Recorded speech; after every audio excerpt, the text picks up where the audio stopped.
कौन कोट जन्म जन्मांतरों तक अलग अलग योनियों में भटकने के बाद में तब बड़े सौभाग्य से हम लोगों को ये मनुष्य शरीर प्राप्त हुआ।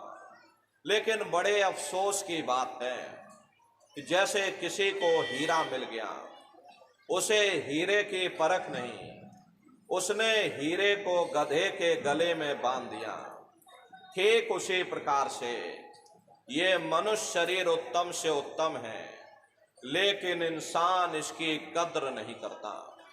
खाने पीने ऐशो इशरत में अपने कीमती समय को और श्वासों की पूंजी को बर्बाद कर देता।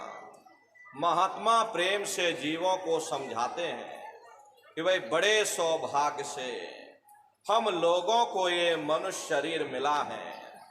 बड़े से बड़े देवी और देवता भी इस मनुष्य शरीर को पाने के लिए तरसते हैं, क्योंकि उन नरकों से, इन 84 से निकलने का केवल एक ही दरवाजा है, वह केवल मनुष्य का शरीर है। इसी मनुष्य रूपी मंदिर में बैठ करके हम लोग उस परमात्मा की भक्ति कर सकते हैं।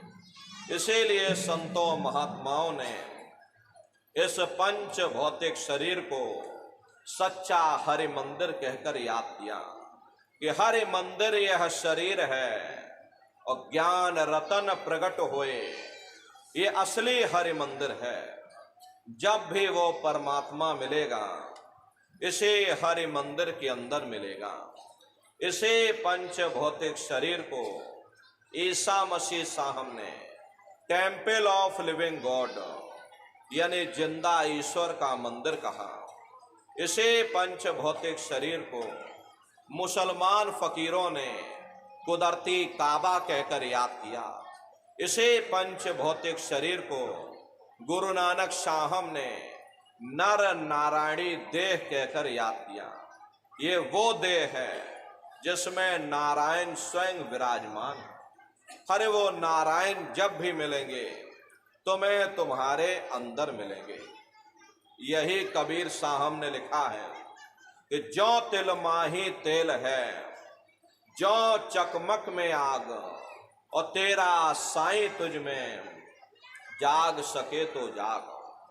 जिस तरह से तिल में तेल होता है, पत्थर में अग्नि होती है, ठीक उसी तरह से वो मालिक हरेक के घट घट में, हरेक के वजूद के अंदर बैठा हुआ। यही आपकी धर्म पुस्तकों में भी लिखा है कि अरे मोको का ढूंढे रे बंदे, मैं तो तेरे पास में, और ना तीरथ में ना मूरत में, मैं तो हूँ विश्वास में। ना मैं तीरथ में मिलूंगा, ना मैं मूरत में मिलूंगा, ना मैं अन्य किसी कर्म कांड में मिलूंगा, ना मैं ग्रंथों में मिलूंगा, ना मैं पोथियों में मिलूंगा, ना मैं किताबों में मिलूंगा। चाहे सारी उम्र बैठ करके तुम अखंड रामायण पढ़ते रहो, अरे मैं जब भी मिलूंगा तो मैं तुम्हारे अंदर मिलूंगा। हरे प्रेमी भाई बहनों, बड़ी सीधी सी बात है कि अगर खाना बनाने की किताब सारी उम्र बैठ करके पढ़ते ही रहोगे कि भाई खाना ऐसे बनता है और खाना वैसे बनता है, खाने में नमक डाला जाता है और खाने में तेल डाला जाता है, तो कभी तुम्हारा पेट नहीं भर सकता। जब तक आप खाना बनाओगे नहीं, उसे स्वयं खाओगे नहीं, कभी तुम्हारा पेट नहीं भर सकता। हम वेदों की निंदा नहीं करते, हम ग्रंथों की निंदा नहीं करते, हम गीता कुरान और बाइबल की निंदा नहीं करते।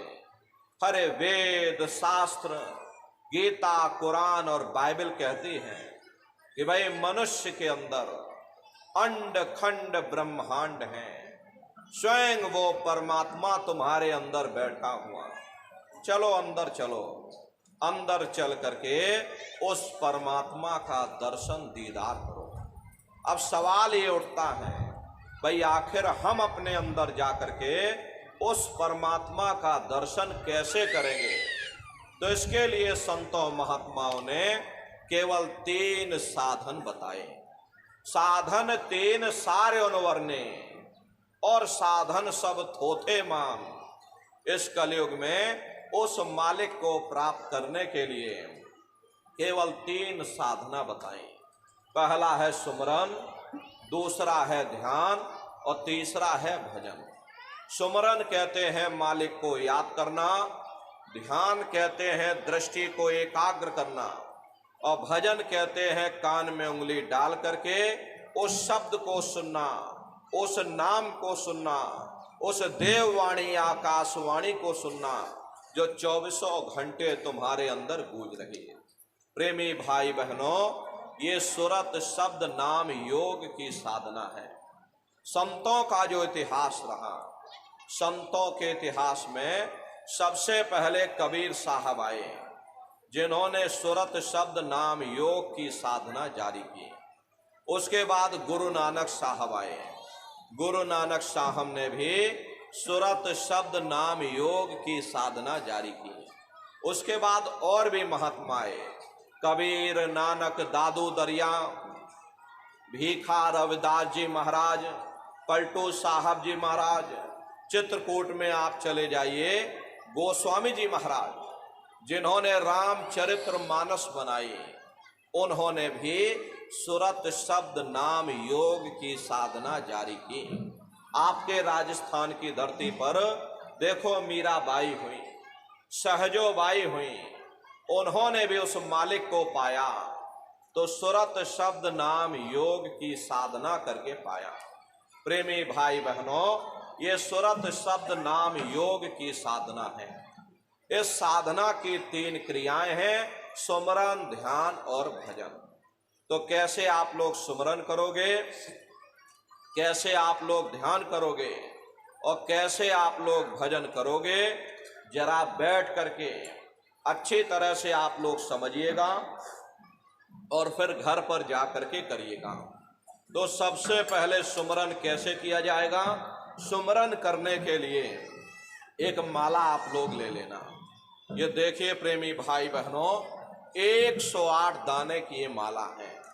अपने अपने घरों में बैठ करके बाहर से अपनी आंख को बंद कर देना, दोनों आंखों के मध्य भाग में अपने ध्यान को रोक करके और दाने दाने पर जय गुरुदेव नाम का उच्चारण करिएगा।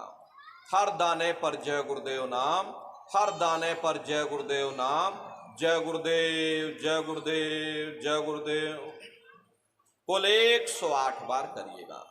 दोबारा इसी जगह फिर वापस आ जाओगे। जब आप जय गुरुदेव नाम का उच्चारण करोगे तो दोनों आंखों के मध्य भाग में अपने ध्यान को रोक करके और दाने दाने पर जय गुरुदेव नाम का उच्चारण करिएगा। जिसको आप याद कर रहे हो, एक समय ऐसा आएगा वो अंतर में तुम्हारे सामने प्रकट हो जाएगा। उसके स्वरूप को देख लेना, फिर उसी के स्वरूप को याद करके जय गुरुदेव नाम का सुमरन सभी नए प्रेमी भाई बहन करिएगा। दूसरी बार फिर यहीं से जय गुरुदेव नाम का सुमरन, तीसरी बार फिर यहीं से जय गुरुदेव नाम का सुमरन, इस तरह से कुल 8 बार जय गुरुदेव नाम का सुमरन सभी नए प्रेमी भाई बहन करिएगा। 8 बार करने के बाद ये माला आप रख देना। प्रेमी भाई बहनों, ये जय गुरुदेव नाम किसी साधारण इंसान का नाम नहीं है, ये स्वयं उस अनामी महाप्रभु का नाम है। समय समय पर संत महात्मा अपने अपने समय पर आकर के अपनी साधना के द्वारा उस मालिक के नाम को सिद्ध करते हैं, उस मालिक के नाम को जगाते हैं। जैसे कबीर साहब आए, कबीर साहब ने साहिब नाम सिद्ध किया। गुरु नानक साहब आए, गुरु नानक साहब ने वाह गुरु नाम सिद्ध किया। गोस्वामी जी महाराज आए, गोस्वामी जी महाराज ने राम नाम सिद्ध किया। मीराबाई आई, मीराबाई ने गिरधर नाम सिद्ध किया। इसी तरह से हमारे गुरु महाराज जय गुरुदेव नाम सिद्ध करके गए। जय गुरुदेव नाम का जहाज लगा कर गए। अगर इस जहाज पर सारी दुनिया बैठेगी, यह जहाज सारी दुनिया को पार करेगा। नए जीवों के लिए नामदान की प्रक्रिया को और सरल से सरल किया गया। वरना बहुत से पुराने पुराने प्रेमी हैं, और अगर उनसे पूछा जाए कि भाई जरा नाम रूप स्थान गाजे बाजे बता दो, वो तक भूल जाते हैं। अब इतने पुराने हो करके आज तक याद नहीं कर पाए, बड़ा भारी दोष लगता है। इसीलिए नए जीवों के लिए गुरु महाराज की दया कृपा से रास्ते को और सरल किया गया। बहुत से बगैर पढ़े लिखे लोग बैठे हैं, या बूढ़े बुजुर्ग हैं, या बच्चे बच्चियां हैं, आसानी से आप लोग समझ सको और सुमरन ध्यान भजन कर सको, इसीलिए इस रास्ते को सरल से सरल किया गया। एक है साध है सब सद है, सब साध है सब जाए। पहले अपने गुरु की उंगली पकड़ लो, क्योंकि गुरु तुम्हारा सच्चा रहबर है। गुरु गोविंदो खड़े काके लागो पाई, और बलिहारी गुरु आपने जिन गोविंद दियो बताई। महिमा उन्हीं की है जिन्होंने गोविंद को लखा दिया।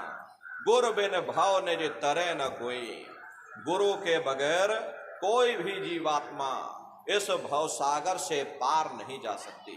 इसीलिए कहा गया है कि भाई गुरुर ब्रह्मा गुरुर विष्णु गुरुर देवो महेश्वर, और गुरुर साक्षात पर ब्रह्मा तस्मै श्री गुरुवे नमः। इसलिए प्रेमी भाई बहनों, साधना करने से पहले जय गुरुदेव नाम का सुमरन सभी नए प्रेमी भाई बहन करिएगा। सुमरन करने के बाद में फिर आप ध्यान पर बैठिएगा। दूसरा है ध्यान, और ध्यान कहते हैं दृष्टि को एकाग्र करना, अपनी दिव्य दृष्टि को खोलना। कैसे ध्यान करोगे, जरा अच्छी तरह से समझ लीजिए। अपने अपने घरों में पलथी मार करके आप लोग बैठिएगा। शरीर को टाइट मत करना। बहुत से लोग क्या करते हैं कि ध्यान के समय अपने शरीर को टाइट कर देते हैं। यदि आप अपने शरीर को टाइट कर दोगे, ये शरीर आपका थक जाएगा और फिर शरीर ढीला पड़ जाएगा। इसलिए पहले से ही अपने शरीर को बिल्कुल ढीला छोड़ दो। जितना आराम से आप लोग बैठोगे उतना आपके लिए अच्छा रहेगा। तो ढीले बदन से बैठिएगा, आराम से बैठिएगा। आंखों को धीरे से बंद कर देना। इन आंखों पर भी कोई जोर मत देना। जैसे सोते समय धीरे से आंख को बंद करते हो, ऐसे धीरे से आंख को बंद कर लेना। दोनों आंखों के मध्य भाग में दूर सामने देखिएगा तो सामने आपको अंधेरा दिखाई पड़ेगा। बस उसी अंधेरे में एक जगह पर अपनी दृष्टि को रोकिएगा। होशियारी यही रहे, ये आंखों की पुतलियां हिलने ना पाए।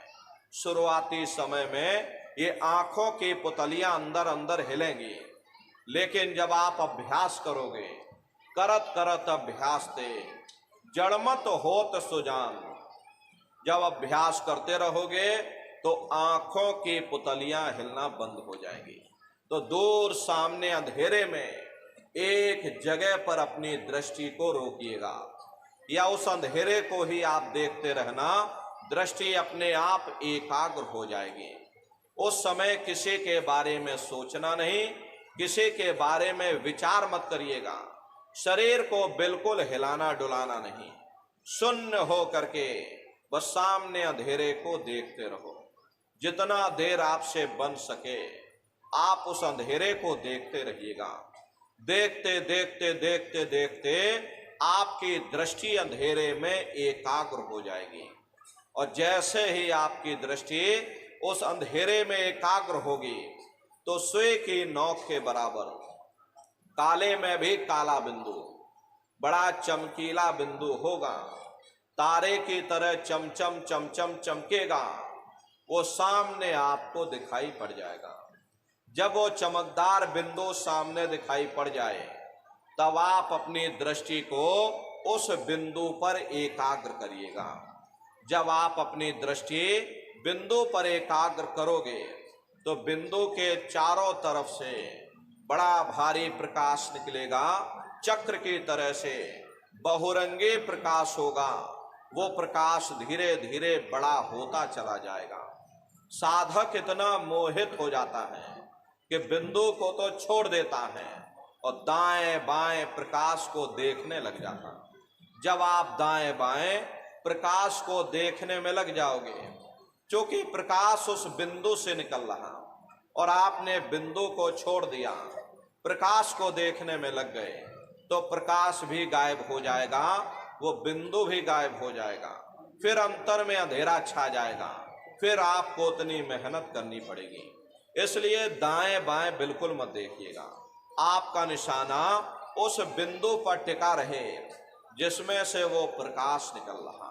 वही बिंदु दरवाजा है, वही बिंदु खिड़की है। उसी को हरि का द्वार यानी हरिद्वार कहा गया। बहुत विशाल वो दरवाजा है। जब एक टक हो करके आप उस बिंदु को देखते रहोगे तो वो बिंदु फट जाएगा, वो दरवाजा खुल जाएगा, ये शिव नेत्र खुल जाएगा, ये दिव्य दृष्टि खुल जाएगी और आप दरवाजे के अंदर दाखिल हो जाओगे। एक बार प्रेमी भाई बहनों ये दिव्य दृष्टि खुल जाए, फिर क्या भूत क्या भविष्य और क्या वर्तमान, कोई भेद आपसे गुप्त नहीं रहेगा। लाखों वर्ष पहले क्या हुआ था और भविष्य में क्या होने वाला है, आप बैठ करके ध्यान में सब कुछ देख सकते हो। तो यह है ध्यान करने का तरीका। और तीसरा है भजन। गाने बजाने का नाम भजन नहीं है, नाच गाना ढोल मजीरा का नाम भजन नहीं। भजन कहते हैं उस रूहानी आवाज को सुनना जो 24